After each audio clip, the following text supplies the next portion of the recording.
Entonces, como le estoy contando, de aquellas reuniones todos salíamos pensativos y bastante pesimistas con respecto a nuestro futuro. Por mi parte, en tales momentos no hablaba con nadie. La única persona con la que yo solía conversar bajando la escala del ministerio era con el jefe del Estado Mayor de la Defensa Nacional, el vicealmirante Patricio Carvajal, a quien le expresaba privadamente: muy interesante la reunión del alto mando, almirante, pero usted bien sabe que esta no es la solución, no es la solución de la escuela. La solución es una sola, y es otra. Frase que siempre se dice en las academias cuando la respuesta que dan los alumnos a un tema no coincide con la que patrocina la dirección del instituto, y que por lógica se considera la mejor. Es un tema técnico, un lenguaje de militares. Tenía confianza con Patricio Carvajal, el vicealmirante. Los días 5 y 6 de septiembre llegó hasta mi oficina el almirante Carvajal. Me planteaba cualquier tema profesional, insinuando algo para que le preguntara por la posición de la Armada frente al gobierno. Por mi parte, yo no le podía exponer lo que iba a hacer el ejército. Sin embargo, cuando vi que su inquietud aumentaba, le dije: almirante, por ahora hay que mantener el compás de espera. Creo que él me comprendió. Yo no le podía decir: el 14 es el día de, violando yo mismo el riguroso secreto de la planificación. O sea, en la Armada estaban planificando, en el ejército planificando días diferentes, y no había comunicación entre la Armada y el ejército. Y por su parte, la aviación también. El viernes 7 de septiembre, el comandante en jefe de la Fuerza Aérea, Gustavo Lee Guzmán, concurrió a mi despacho, pero tampoco me tocó específicamente ningún tema conflictivo durante nuestra conversación. Creo que ello se debió a la presencia de otros generales. Sin embargo, advertí que algún mensaje quería transmitirme, pero no lo hizo, y yo tampoco demostré interés en escucharlo, porque estaba la presencia de otros generales. También ese día recibí al jefe de operaciones del Estado Mayor, el general del Estado Mayor del Ejército, que traía las últimas órdenes y planes que debían materializarse el día 14 de septiembre. Estaba a todo evento la planificación del pronunciamiento para el 14 de septiembre por parte del Ejército.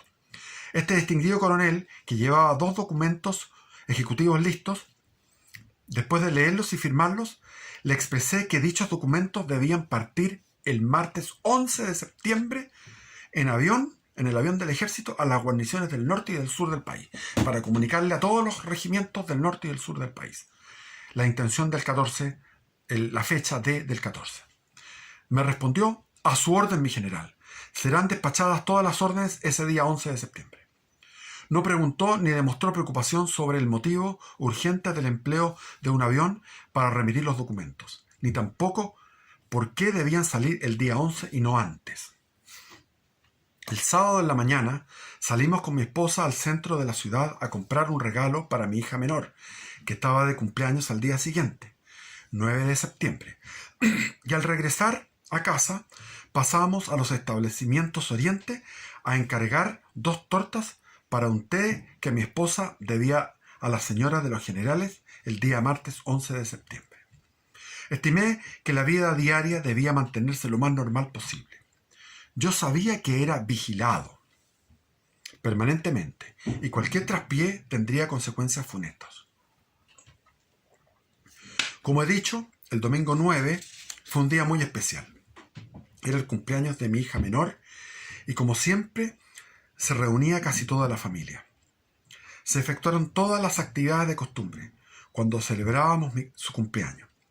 En la tarde, a la hora del té, recibimos en nuestro hogar a varios amigos que venían con un motivo muy claro: el cumpleaños de mi hija Jacqueline. A esa hora llegó también a la casa el comandante en jefe de la Fuerza Aérea, Gustavo Lee Guzmán, con quien pasé al escritorio sobre pretexto de mostrarle un mapa que recientemente había adquirido. Esa fue la excusa. Allí podía él exponer exponerme lo que no había podido decirme 2 días antes en la oficina del comandante en jefe. Después de conversar algunos temas, entramos en esa ocasión al tema de su visita y me dijo que si las 4 instituciones actuaban unidas, no habría resistencia al derrocar al gobierno marxista, que se nombraría una junta de gobierno cuyo presidente sería yo, es decir, Augusto Pinochet, pese a que él era 2 días más antiguo, a lo que le repliqué que esta afirmación era un error de su parte, pues los comandantes en jefe representaban a sus instituciones en el orden cronológico. Primero fue el ejército, históricamente, después la armada y después la fuerza aérea. Aceptó lo que yo le exponía, ya que además no era momento de discusiones. Después de escuchar su exposición, le respondí que el ejército no tenía problemas para actuar, pues ya estaba listo. Nos encontrábamos en ese lugar conversando sobre nuestra resolución cuando llegaron a la casa 2 altos jefes de la Armada, enviados por el comandante en jefe, enviados por el almirante en jefe, a quienes mi esposa también los hizo pasar al escritorio, donde nos encontrábamos con el comandante en jefe de la Fuerza Aérea. Después de los saludos, nos manifestaron que ellos eran portadores de un documento del almirante Merino, jefe de la primera zona naval. Las breves líneas que contenía la misiva enviada por el jefe de la primera zona naval eran trascendentales. De no haber tenido el ejército el alistamiento que yo había alcanzado para la acción del 14 de septiembre, creo que la situación podía habernos llevado a un fracaso, con una división de las fuerzas que habrían terminado en lo que tantos se deseaba evitar, la guerra civil. Aquel mensaje reflejaba los gravísimos momentos que se vivían y en él se pedía que participara el ejército en 2 días más. Al parecer no se había recordado que esta institución se extiende por todo el territorio nacional, el ejército, y que su alistamiento es muy difícil mantenerlo en secreto. Ahora bien, hoy comprendo más, como lo entendí ese día, que en Valparaíso la Armada era apenas contenida y que, de no aceptarse lo que se solicitaba, ella podía actuar sola el 11 de septiembre con todos los problemas que nos traería, por cuanto el hecho de anticiparse podía echar por tierra toda la planificación que tan cuidadosamente había elaborado el ejército. Es decir, trataba, lo que estaba explicando aquí, que se corría el riesgo, si actuaba la Marina el 11 de septiembre, que lo que iba a hacer el ejército el 14 iba a fracasar y sería a producir un quiebre. Llegamos a la conclusión de que si la Armada se empeñaba sola en esta acción era peligrosísimo, aunque se le agregaran algunas unidades del ejército, porque bastaba que una sola guarnición militar no obedeciera para que se corriera el riesgo de que las Fuerzas Armadas se dividieran, produciéndose una guerra fratricida y al mismo tiempo el peligro de la invasión peruano-boliviana en el norte. Estimé para mi interior que no me quedaba más remedio que aceptar la petición de la Armada y anticipar 3 días la acción del 14 de septiembre para el 11. Leída nuevamente la comunicación enviada por el jefe de la primera zona naval, uno de los jefes navales me pidió firmar y me pasó su pluma fuente que rechacé,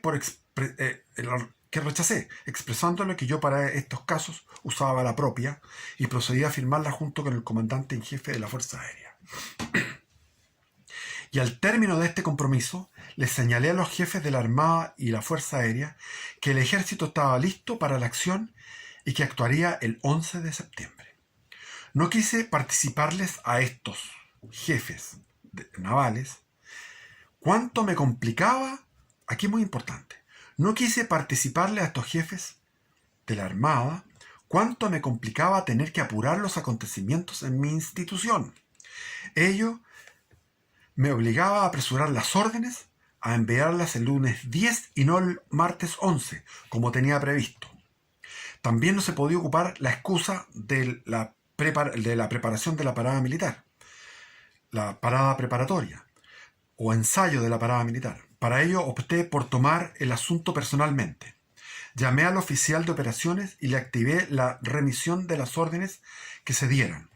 Debía enviarlas por avión al norte y al sur del país en la mañana del 11 de septiembre, o sea, al día siguiente. Estamos hablando del 9 de septiembre en la casa de Augusto Pinochet en Las Condes. Prácticamente el problema de ese día era sobre todo el ejército. Por ello, el exespecial general Lee, que aceptaba lo que ofrecía, el bombardeo de la moneda, en caso de haber mucha resistencia por parte de los marxistas.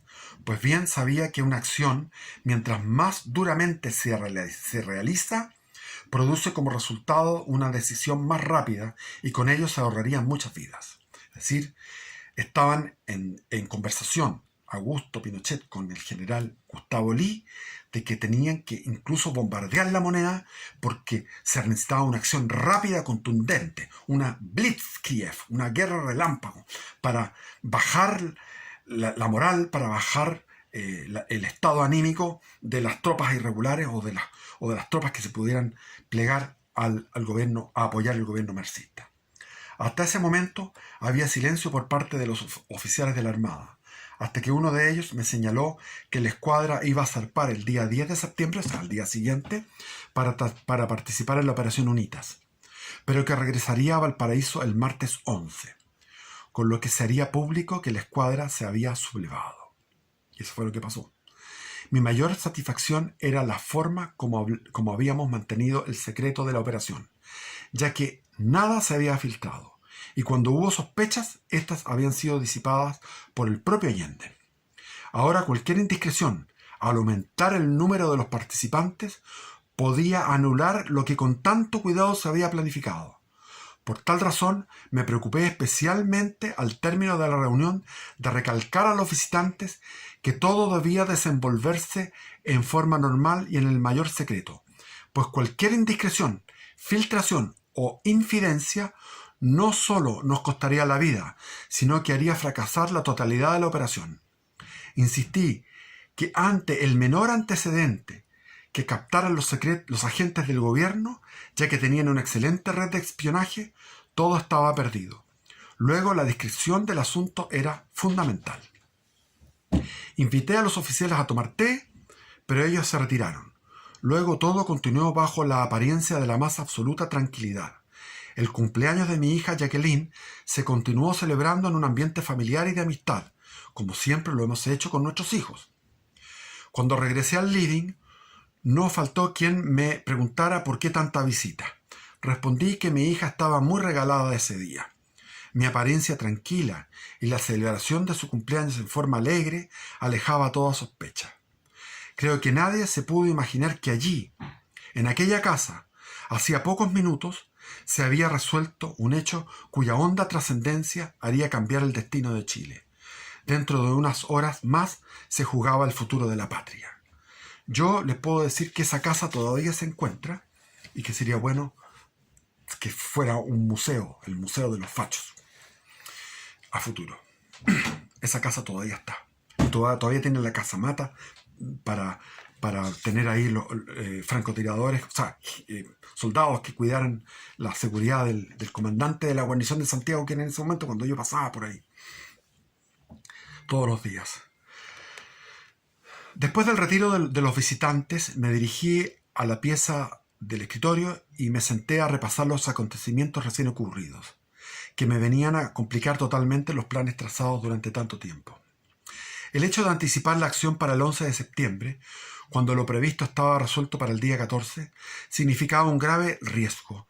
Sin embargo, entre lo molesto y preocupado por lo que sucedía, me dije, aceptando el hecho, que no se debe torcer la mano al destino, y que si en ese momento la providencia me imponía un cambio adelantado de fecha, tendría que ser para mejor.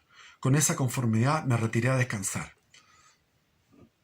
Pese a que mis reflexiones en el escritorio me habían reconfortado, recuerdo que la noche del 9 al 10 de septiembre, del domingo al lunes, fue de insomnio. Me desvelé buscando soluciones al problema creado por el anticipo de la fecha. Si en la planificación se había escogido el día 14 de septiembre como plazo para la acción, era porque había encubrimiento, ya que correspondía a la revista preparatoria, y no llamaría la atención el hecho de efectuar un alistamiento mayor y repartir munición al personal que participaba en el ensayo de la parada. En cambio, si se entregaban las municiones y se efectuaba el alistamiento el día 11 en la mañana o el 10 en la noche, era muy posible que los marxistas, que con seguridad estaban infiltrados en nuestras filas, detectaran que algo anormal pasaba en las unidades y de inmediato los paramilitares tomaran medidas para impedir nuestra acción, lo que nos imponía llevar a un choque muy sangriento. Hay que recordar que en Pinochet la inteligencia del ejército había calculado en 15.000 el número de extranjeros armados que había en Chile. Había un número de 15.000 extranjeros alemanes, checos, polacos, húngaros, cubanos, que estaban dispuestos y tenían hospitales, o tenían atención médica, la parte logística, todo estaba planificado. La primera variedad en el esquema era ver cómo alcanzarían las tropas el alistamiento deseado sin despertar sospechas en el gobierno y los partidarios marxistas. Bien sabemos los mandos que la entrega de munición, la preparación de armas pesadas, el alistamiento de vehículos, etc., son siempre muy notorios y demandan bastante tiempo. Luego, era necesario encontrar un encubrimiento para que sirviera de pretexto en la preparación de las unidades, ya que en la forma prevista no habría causado alarma en el gobierno. Pero ahora ello no se podía realizar, es decir, la excusa de la preparación del ensayo de la parada. Y con la anticipación convenida del 11, o sea, 2 días, un día de preparación, nos dejaría al descubierto pese a todas nuestras preocupaciones. Tenía un día para trabajar Augusto Pinochet, un día, el ejército un día para el día martes. El día lunes zarpaba la escuadra a la famosa Operación Unitas. Asimismo pensé cómo se podía promover el alistamiento de las unidades ubicadas fuera de Santiago, las que debían estar prontas para concurrir al combate hacia la capital, para producir un doble cerco, pues era un hecho que los marxistas de los cordones externos harían un cerco sobre nuestras tropas. O sea, las unidades internas de Santiago iban a enfrentarse a un cerco externo, a los cordones industriales, a los comandos comunales, cordones industriales, que eran una organización paramilitar, y tendrían que venir desde fuera las unidades militares de los regimientos de fuera de Santiago, cercanas a Santiago, a hacer un doble cerco, por dentro y por fuera a los cordones industriales. Para afrontar esta situación decidí avisar a esas unidades mediante una comunicación secreta que indicaba el próximo paso de la preparación para el combate, que se debía efectuar al amanecer del día 11 de septiembre, con la cual estas tropas quedaban listas para salir hacia el lugar de la lucha en cuanto se ordenara. Cerca de las 4 de la mañana pude conciliar el sueño, sin haber encontrado la justificación que no despertara sospechas en el gobierno con el alistamiento de la guarnición de Santiago para la mañana del 11 de septiembre. A pesar de las numerosas veces que desperté y todo cuanto pensé sobre esta materia, no llegué a encontrar la solución de actuar sin producir sospechas. El día 10 de septiembre me vestí sintiendo toda la preocupación de un suceso tan importante sin resolver. Al llegar, a pesar de aquella preocupación, era preciso actuar con la mayor naturalidad, al igual que todos los días. Por tal razón, el trabajo debía desenvolverse ese lunes con la más absoluta normalidad y las actividades diarias fijadas en el calendario de servicio del comandante en jefe debían desarrollarse como estaban previstas. Y así se desarrollaban durante esa mañana memorable. Al partir desde mi domicilio para el ministerio, golpeaba mi mente mi secreta preocupación: ¿cómo podía efectuarse el alistamiento de las tropas sin causar alarmas entre los marxistas? Al llegar a mi oficina, la angustia crecía, pero cuando miré los diarios que encontré sobre el escritorio, mi corazón se llenó de alegría al descubrir allí, leyendo los primeros titulares, la forma precisa de terminar mi angustiosa incertidumbre. Ante mis ojos estaba la solución al problema, que me atormentó toda la noche. Con grandes titulares decía la prensa que Carlos Altamirano, en una reunión en el puerto de Valparaíso, habló violentamente contra la Armada, según su costumbre, y profirió amenazas, y trató de producir un clima de agitación. Esta actitud suya coincidía con la grave circunstancia de que el martes los tribunales de justicia de Valparaíso debían pronunciarse sobre su desafuero, el cual, de ser acogido, el desafuero, iba a producir sin duda serios actos de violencia por los partidarios del Carlos Altamirano, que eran ultra izquierda, que comprometerían la seguridad interior. Además, tales sucesos podían degenerar en una sangrienta acción que podría llegar a propagarse eventualmente en el resto del país. El discurso está, si ustedes ven los documentales, el discurso de Carlos Altamirano fue: vamos, si tenemos que llamo a todos a los oficiales que no son golpistas, a la tropa, a no obedecer a los oficiales golpistas, y llamo a la insurrección de la tropa contra la burguesía, y Chile se puede convertir en un Vietnam, y si hay 1 millón de muertos no importa, porque va a ser un Vietnam, pero triunfaremos. Una cosa así, no me acuerdo exactamente, pero algo así. Era un discurso súper incendiario. Después Carlos Altamirano se refugió, y yo lo vi y lo conocí personalmente varias veces estuve con él en París. Luego de analizar todas las posibilidades, había que preverlas cuidadosamente y anticipar medidas paliativas que fueran a evitar los males consiguientes. Allí estaba, por tanto, la solución a mi problema. Nuevamente la providencia nos proporcionaba su generosa ayuda. El encubrimiento resultaba perfecto, pues nadie podía oponerse a que tomáramos medidas para resguardar el orden, porque se iba a dar como dice acá, lo vuelvo a la actitud de Carlos Altamirano contra el ejército, contra las Fuerzas Armadas, era incendiaria, y el día 11 iba a ser los tribunales de justicia, o sea, los tribunales de justicia funcionaban en esa época y eran de derecha.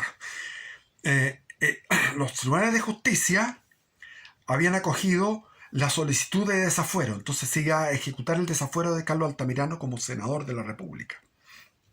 Entonces se podía producir un desorden. Cuando recuerdo ese momento, debo agradecer a este señor Altamirano, que con su violencia verbal nos ayudó a cumplir nuestra misión. Doy gracias a Dios por haberlo cegado.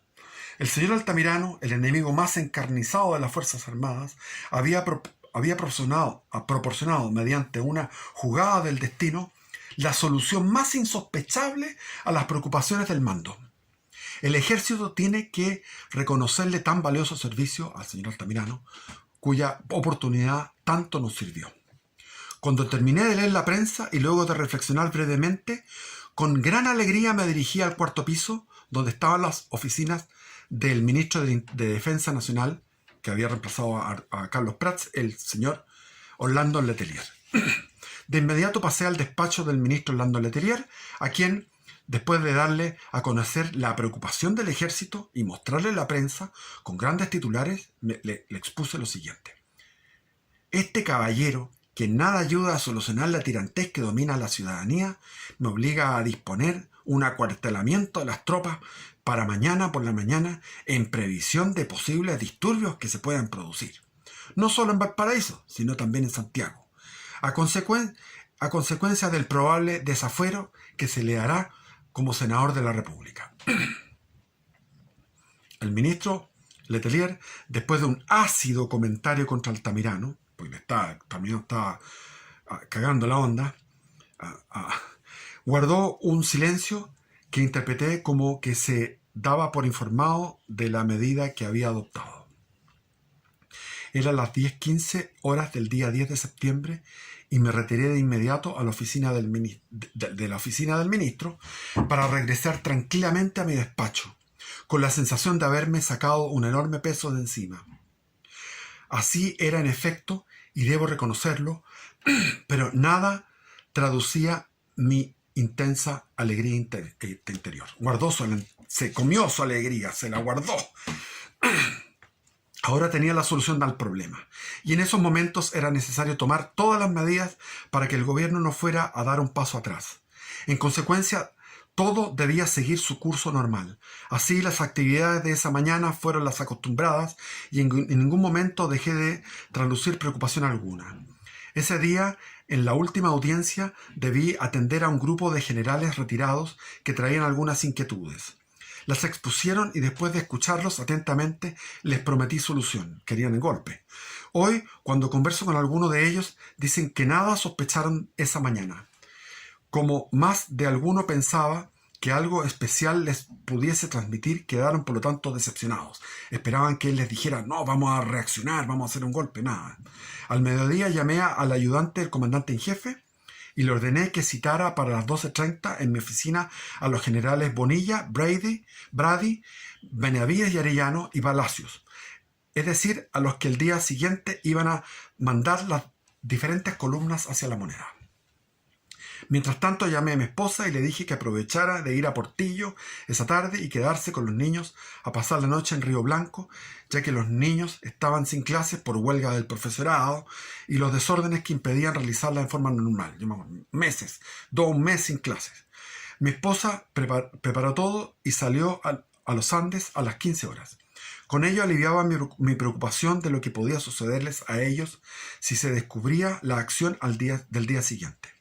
Hasta ese momento, persona alguna conocía mis propósitos para el día siguiente, con excepción de los otros comandantes en jefe de las Fuerzas Armadas. Ese día también fue informado de la decisión del Cuerpo de Carabineros de unirse a las instituciones de las Fuerzas Armadas, dando además la seguridad de que inicialmente, cuando se efectuara el ataque a la Moneda, los carabineros guardianes de la Moneda no actuarían contra las tropas y se retirarían.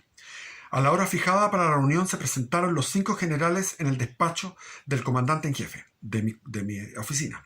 ¿Quiénes eran? Bonilla, Brady, Benavides y Arellano, y Palacios. Cerré la puerta con seguro y les ofrecí asiento. Me acerqué al inmueble con la urna donde se guardaba una réplica de la espada del general Bernardo Higgins. La tomé y desenvainé la hoja. Me aproximé a ellos y colocándola en la espalda frente a cada uno, solemnemente les hice jurar como soldados que todo lo que se hablaría allí se mantendría en el más absoluto secreto, el que debía ser guardado hasta el extremo de ni siquiera poder insinuar con alguna expresión o mueca algo de lo que allí se hablara. Luego, con la hoja de la espada desenvainada, me coloqué frente a cada uno y los juramenté. De este modo los generales fueron uno a uno presentando juramento. A continuación les dije formalmente: Señores generales, la situación moral, política y económica del país ha llegado a su punto más bajo, haciéndose insostenible la seguridad de Chile. Mañana, 11 de septiembre, se juegan los destinos de la patria. Para ello se ocupará la Moneda y expulsaremos al señor Allende y a sus cómplices. Sin embargo, se les dará la oportunidad para que salgan del país sin daño, para lo cual se les ofrecerá un avión. Si hay resistencia armada, lo hemos apreciado, nos emplearemos duramente con todos nuestros medios. Creo, señores, que cuanto más drástica sea la acción, será más breve y contribuirá a una mayor economía de vidas. Uno de los generales señaló que tenía tiempo muy escaso para preparar las órdenes, a lo que le respondí: aquí se le entregan los documentos de las agrupaciones para que ustedes los adapten y los cumplan como buenos soldados. Las agrupaciones serán mandadas conforme al orden que se establece en los documentos. Sin embargo, nadie debe moverse ni hacer nada hasta mañana a las 7:30 horas. Un movimiento en falso puede llevarnos al fracaso. Si la resistencia fuera creciendo en la moneda, ella será bombardeada por la Fuerza Aérea, con el fin de evitar mayores pérdidas de vidas. En ese caso, las tropas se alejarán y marcarán su línea más adelantada, colocando una prenda blanca sobre las espaldas. Posteriormente, pasada la acción aérea, se reanudará el combate con toda la potencia posible. Si esta noche, por delación o sospecha, yo fuera asesinado, seguirá en el mando de las tropas el general más antiguo. Y mostré al general Bonilla. Si éste cae, asumirá la conducción el general que sigue, y así sucesivamente.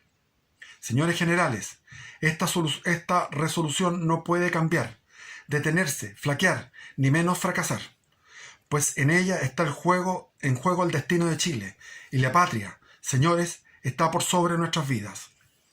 El alistamiento se efectuará durante la noche, conforme a la situación propia del alistamiento de un acuartelamiento. Pero recalco que nadie está autorizado para mover un hombre de cualquier unidad. Se debe trabajar en esta fase final con el mayor secreto y solo deben conocerla ustedes. El general Palacios, que mandaba la agrupación de tanques, expresó que su mayor preocupación era el estado deficiente de la artillería de esos blindados, que no se podía emplear por falta de líquido de freno en los cañones. Esa deficiencia, que creaba un serio problema en el batallón de tanques, debía estar resuelta al amanecer, y para ello tuvimos que emplear uno de los más rústicos sistemas que usaron los alemanes en la Segunda Guerra Mundial, y que dio óptimos resultados: la utilización de un aceite similar al que se emplea en las máquinas de coser, que se ignoraba que existiera en la plaza, pero que, gracias a las diligencias de los integrantes de esa unidad, fue ubicado en una compañía distribuidora de lubricantes. Se adquirió la cantidad suficiente para dejar a la artillería de los tanques en óptimas condiciones. Asimismo, les insistí a los generales que era fundamental evitar cualquier tipo de comunicaciones, ya fuera por radio o por teléfono, de materias a las que había referido, y en especial de lo ordenado para el alistamiento, por cuanto había una intercepción permanente por parte de los marxistas. También quedaba prohibido el envío de mensajeros con documentos, pues podían ser descubiertos y los documentos caer en manos de estos señores. Les recordé que si se había mantenido en secreto por meses, una indiscreción podía hacer perder todo en solo minutos, el factor sorpresa.